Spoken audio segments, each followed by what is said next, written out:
ব্রেকফাস্টে বানাবো ওটসের উপমা। তার জন্য কিছু গাজর, ক্যাপসিকাম, আদা কুচি, পেঁয়াজ কুচি, কাঁচা লঙ্কা কুচি সব কেটে রেডি করে নিলাম। তো ওটসটা বানাবো আমি সাদা তেলে। তার জন্য খানিকটা তেল গরম করে নিয়েছি, নিয়ে খানিকটা চিনেবাদাম নিলাম। চিনেবাদামটাকে একটু ভেজে নেব, ভেজে তুলে নেব। চিনেবাদামটা ভেজে তুলে নিলাম। ওই তেলের মধ্যে দিলাম দুটো শুকনো লঙ্কা, দিলাম গোটা জিরে ফোড়ন, লাল সর্ষে। একটু ফোড়নটা হতে দেব। ফোড়নটা হয়ে গেছে, দিয়ে দিলাম পেঁয়াজ কুচি। পেঁয়াজটা খানিকক্ষণ ভেজে দিয়ে দিলাম আদা কুচি, দিলাম গাজর কুচি। সমস্ত সবজিও একসাথে দিয়ে দিলাম, গাজর কুচি, ক্যাপসিকাম সব দিয়ে দিলাম একসাথে। ঝালের জন্য একটু কাঁচা লঙ্কা কুচি একটু ভেজে নেব।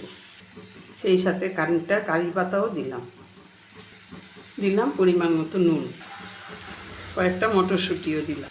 সবজিটাকে একটু ভেজে নিলাম, দিয়ে দিলাম ওটস, একটু মিশিয়ে নেব। একটু জল দিলাম, খুব সামান্য করে একটু জলের ছিটা দিলাম।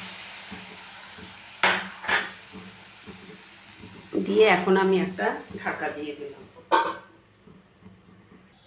দিলাম খানিকটা চিনি, ভেজে রাখা বাদাম, আবারও খানিকক্ষণ মিশিয়ে নেব, নাড়াচাড়া করে নামিয়ে নেব। ব্রেকফাস্টের জন্য ওটসের উপমা কমপ্লিট। ওটসের উপমা কমপ্লিট করে নামিয়ে নিলাম। তো আজ এই পর্যন্তই, আবার নেক্সট কোনো রেসিপি নিয়ে কথা হবে।